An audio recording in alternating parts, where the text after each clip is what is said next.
vote right to work rule, but the New York Times calls it the so-called right to work law, as if it was something that doesn't exist, but it still exists in 22 other states.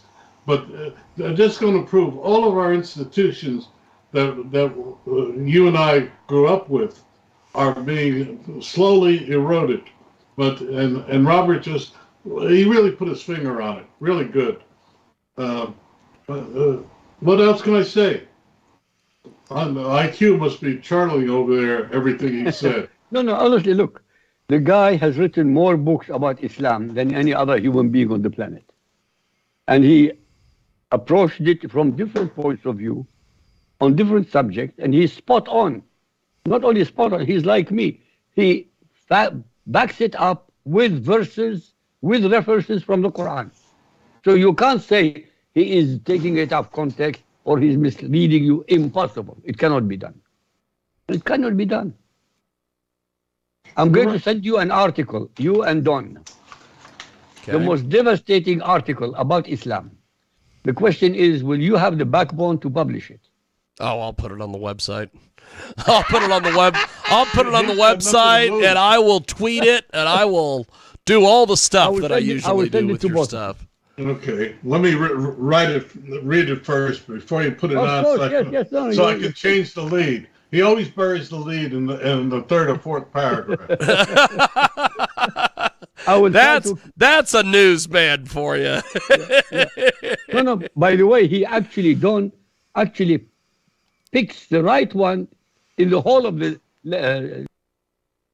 speech that I'm writing, and unfortunately, as he said, it's either in the middle or in the end instead of the beginning. Anyway, we'll do that. I love the fact that Don used the term "bury the lead," which I haven't heard in a long time. I think that's phenomenal. What can I say? So, Don, what did you think of this all this stuff where people are just excited that Trump may get arrested?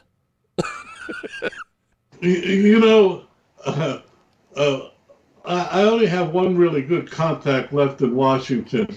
And the last thing in the world the Democrats want is for Trump to be disqualified for running for president. And they're sitting there with this guy, and I won't dignify his name, the New York DA. He is dying to be the first man in history to indict an ex-president. I have been told by people in New York City in the press corps that this guy, the Democrats have come down from the White House, told him not to do it, and he just told them to do it. Now, Robert is saying they're hoping for resurrection, no one's going to go out in the streets and riot because someone got indicted, because we all know the courts right now is the best that money can buy, and there's not a chance in hell that Trump will ultimately go to jail over this thing. And by the way, I forget where I read it, he's being accused of paying off someone for not telling his wife that he cheated on her. That's in effect what this whole case is about. Don, he didn't pay.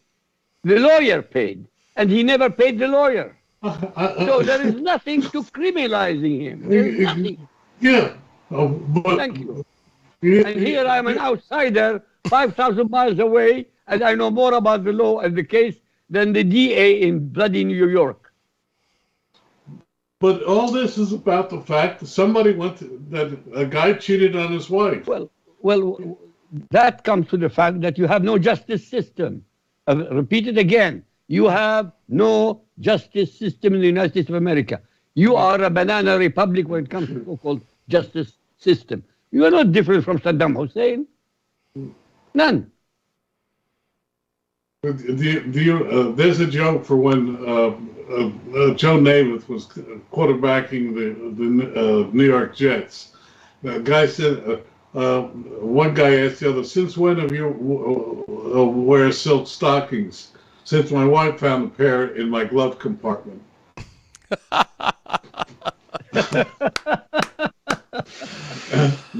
but what I'm getting at,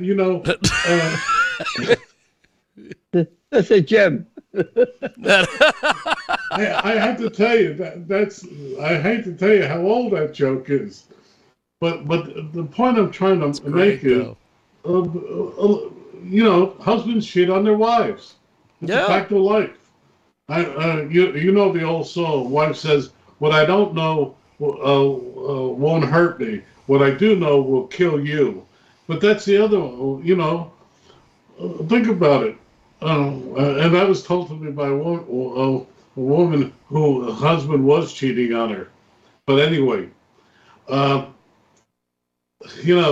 let's go on to a different subject because what can I say?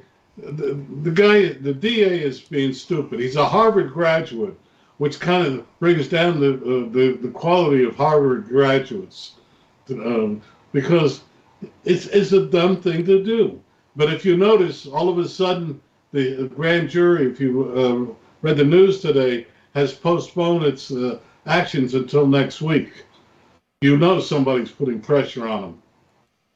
But Don, what Donald Trump did, because he's a showman, he put it on the internet before the DA wanted to arrest him. Yeah. So he preempted him. He broke his bloody neck, literally broke his neck. Yeah. Now he will have to find another way at another time to find a grand jury, even if he found a grand jury. Well, Trump did not pay $130,000 to the whore. That's it, simple, done. Well, the point is, he's trying because he really wants to be the first man to indict an ex-president. Well, all right, he can try, but is that justice? I don't know. Every legal person I'm reading about, Turley and Dershowitz and all the others, they say this guy is a schmuck, and he is a schmuck. But the other side of it, the old lawyer's statement, you can get a grand jury to indict a ham sandwich. Have you ever heard that? Yes. Have you ever heard that one? Yeah. Yes. So, but there's a lot of other subjects we could talk about that are China's emergence as, I love it, they have a peace plan for the Ukraine. You see that, IQ? Yes, what was it? I can't remember. What peace plan? Look, the only way the Ukraine end, the war in Ukraine will end, is Russia to keep the Crimea. It will keep the eastern part, and that's the end of it. Full stop. Otherwise, it will continue to bleed both countries. And it will bleed America and Europe even more. Well, the worst thing is that did you see that Poland said that it may have to go to send some of its units to Ukraine? I don't know if you saw that little item. That is a dangerous precedent. No, the president of Poland said that if the war continues much longer, he may have to send units to help the Ukrainians. Well, they do that, then that NATO is inside, that means a nuclear war. Yes.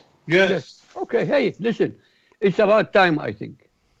The culling period. You remember? You know what culling is? Culling is to kill animals when they overflow in numbers. Yep. It's a culling time now.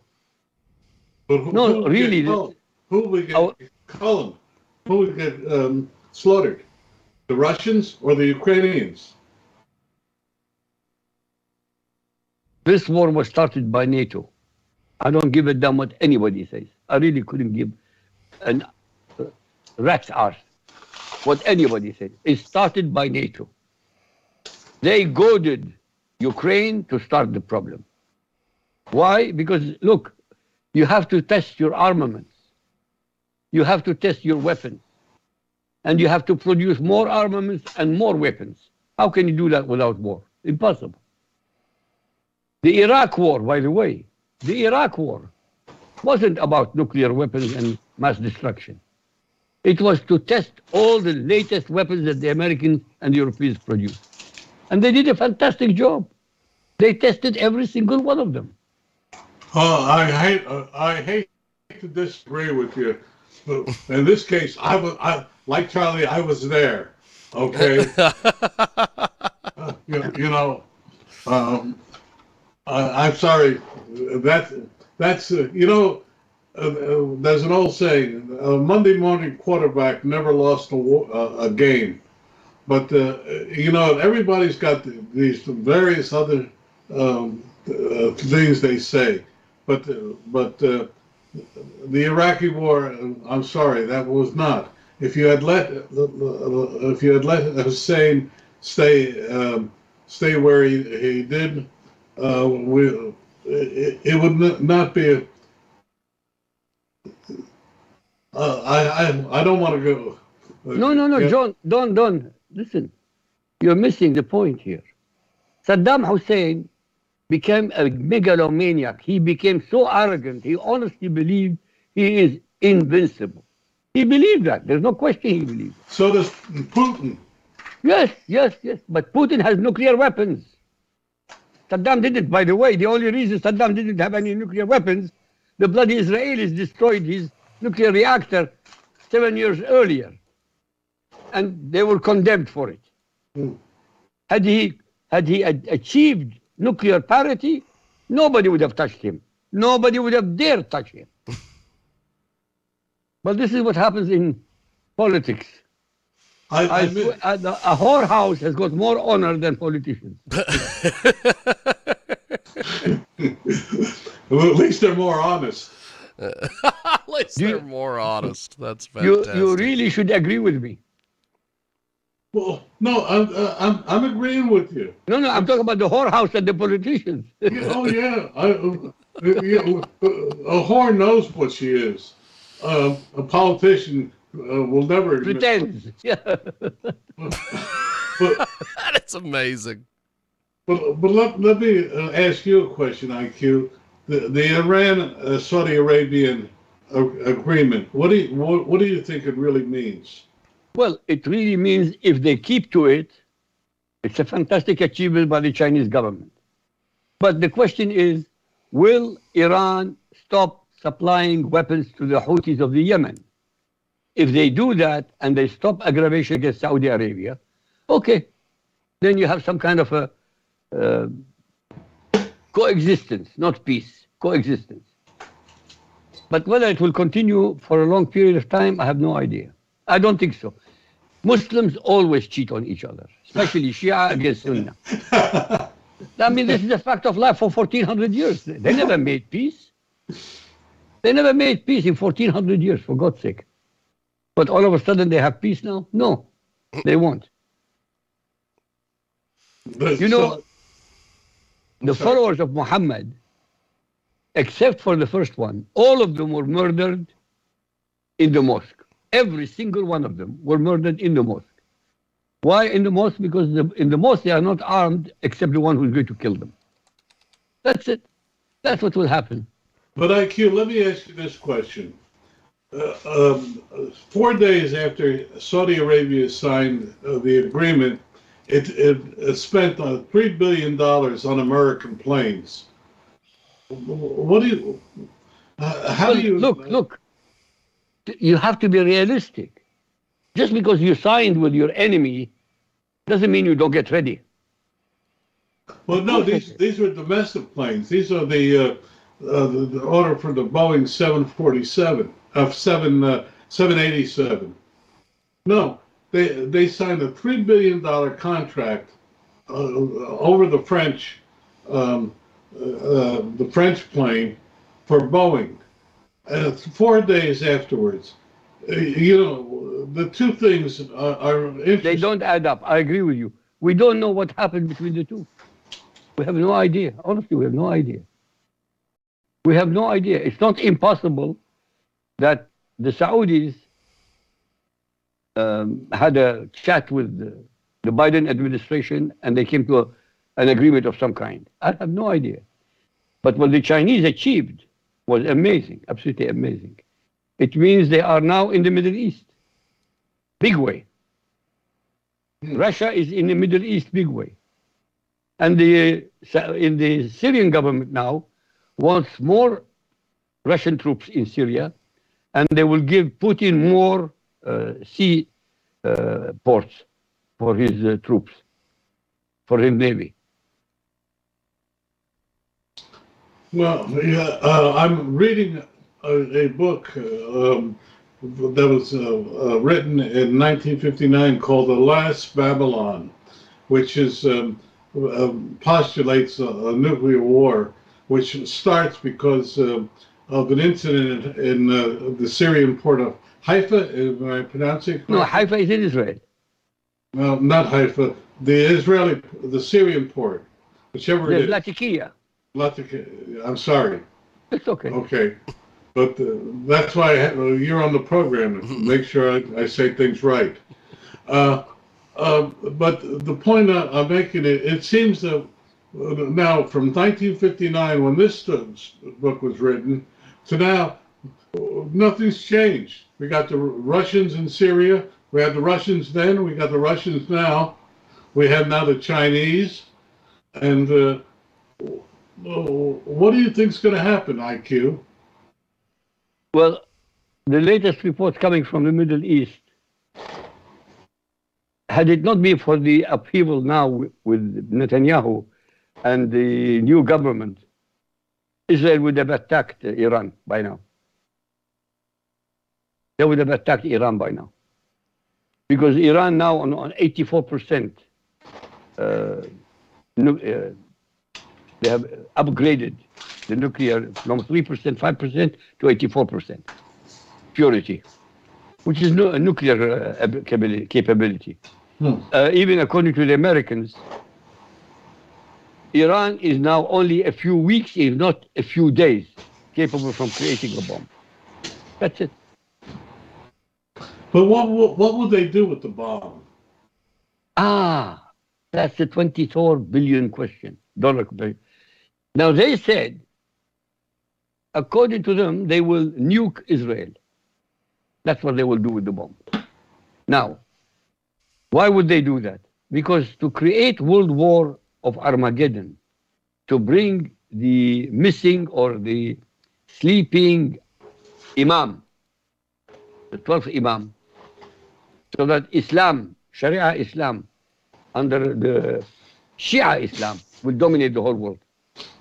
You need to have a nuclear war with everybody involved. It's called, it's called the Armageddon, end of time. You can laugh and you can dismiss it as a joke. It's not a joke. They honestly, truly believe, as a religious group, that only a nuclear war, a war of catastrophe, would bring the Imam of Shia Islam to life to dominate the whole world. They'll do it. Well, let me ask you this question. It seems what I'm reading, and again, if I'm not as close as you, it seems that there's a middle class and an underclass building in Iran, which seems to be pulling away from the heavy Islamic rule. Do you think that they can exert enough influence to stop it? No. Look, not everybody in China of 1 billion under, when it was the Mao Zedong, 900 million. Not all of them were communists. It didn't make any difference. If 100,000 had the guns, that's it. There are 100,000 rule the world. Not everybody in Germany were Nazis. But it didn't make any difference. They keep telling you that it's only a minority of Islam are jihadis. But the jihadis have got the guns. They terrorize the others. So the silent majority is silent. So it's irrelevant. The reason the Ayatollahs are in power is not because the Iranians cannot overthrow them only. It's because the West supports them. The West supports the Ayatollahs. The Iranians are supported by the European Union, and by America. Why are they talking to them? What are they talking about with the Ayatollahs? Tell me. In the meantime, they are upgrading to a nuclear weapon, and they're talking to them. To talk to them about what? In a few weeks, they will have an atom bomb, and then talk about what? They'll give it up? You're self-destructing. We are self-destructing. Western civilization, or so-called, I call it Western, the Judeo-Christian civilization is self-destructing in plain sight. In plain sight. Militarily, politically, socially, morally, in every direction, self-destructing. They're celebrating in London now Eid Mubarak for Ramadan of the Islam with lights like Christmas. Why? Why would you do that? No Muslim country allows you to celebrate Christmas. No. So why are we allowing it? Tell me, please. I want to know. I don't know the answer to that. Well, there is the answer: self-destruction. When you allow your own enemy to dominate you, your own, what do you call it? I have no idea. I have a very good idea. Suicide. Okay. There is that. Look. Well, let's talk about a happier subject. Can you find a happy subject, please? Meghan and Prince Charles. So, you know, Oh, for something God's sake, happier. come on. Come on. That is awesome. No, you're right, IQ. But I like to leave the program with a happier. I would love it. I swear to you. Show me a subject we can talk about, please. Oh, Come on. talk about Jiggy, and we can talk about Jiggy. He's a happy subject. I am a happy subject. I have been every once in a while we get comments on our videos that we upload to the various places, Rumble and BitChute and all of these places. And a lot of times people will make comments about IQ, about how he's right, or various things.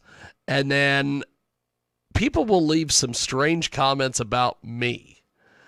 Apparently, apparently I'm not well liked on the internet. I know it's shocking. Wait. There must be a reason. Why is that? I don't know. I don't know what it is. But I guess as we wrap up here, we've got a couple minutes before we've got to go. Let's start with Don. Bring us up to speed on some of your projects, my friend, and everything that you've got going on. Well, we don't have a. What can I say? Publishing is a slow business when it comes to books. Yes. And I'm just sitting out there, I'm working on the second volume of my mystery series. I can't tell you any more until I have the definite dates. But you know about 2SB Digest, www, hashtag 2SB Digest, and the thing of the National Robotics Education Foundation .org. Please go on there. You will see a lot of stuff about what our kids are doing, what our nation is doing. IQ, you're right about a lot, but we still are the nation that still seems to be generating many of the new ideas still coming out into the world, and that's something that still seems happening. But what happens if we go dark? What will happen to the world? It will be darker, believe me. There's no question. America for the last 70, 80 years has been a light unto the world. With all your mistakes. Can you imagine? After 1945, you could have taken any country on earth and subjugated. including the Soviet Union, including China. You had atom bombs, but you didn't abuse it. You created Japan, an enemy. You created Germany, an enemy. You created Korea. I mean, what else? Who in history made the people they conquered richer than them? America. Only America. And what's happened? They bite our hands. Listen, it's better they bite your hand than start a war and exterminate each other. But they're really not biting your hand. They're abusing it. The question is, why did previous presidents prior to Donald Trump allow it? He said, no, you have to pay your own share. Everybody laughed at him. They accused him of being extremist. No, he's not extremist. He's a businessman. America to him is a business deal. You want our protection? Yes, fine. But pay for it too. Not only they didn't pay, they didn't even increase the percentage of the armament that they have to produce for their own country. They saved money. America spent the money. You are $31.3 trillion in debt. Trillion. Who's going to pay for it? Idiot Americans, your children and your grandchildren, you idiots. And you still are idiots. Because you still, 40% of you are brain dead who will elect Biden without batting an eyelid. IQ, I said, let's leave with a happy note. Yes, okay. Happy note. God willing, we'll meet in good health next Thursday. Yes. Wait. Can I just tell you one story about the Marshall Plan? Go ahead. Go ahead, my friend. That's where we'll leave it today. Go ahead. The only Democratic president I think I'd ever vote for is Harry Truman. And Harry Truman and George Marshall came up with the idea of the Marshall Plan. So this is a true story. So Truman's chief aide said, well, we're going to call it the Truman Plan. And Harry said, no, if I sent that up to the Hill, it would die with my name on it. But if I send it up the Hill with Marshall's name on it, every conservative senator will vote for it. So and his thing is, you can accomplish anything if you don't expect to get credit for it. So he did. And he did. Yeah. That's a true story. And anyway. Truman was right. Yes. But Truman was a true president. He used to pay for his own stamps. He used to pay for his own stamps. Now they steal from the American people. Yeah. But you know what I learned from? You know that he could read Latin because when he went to high school they taught Latin. Who? Truman. Truman could read Latin. I didn't know that. Honestly, I didn't know that. Well, it's a true story. It's true. He could. No, very interesting. But the more I read about him,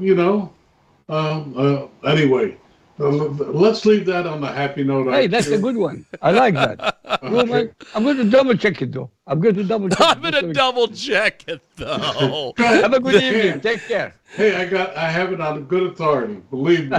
That is awesome. That is awesome. Well, I will talk to you guys next week. That goes our program, IQ Rassolli, Don Mazzella, and we will see you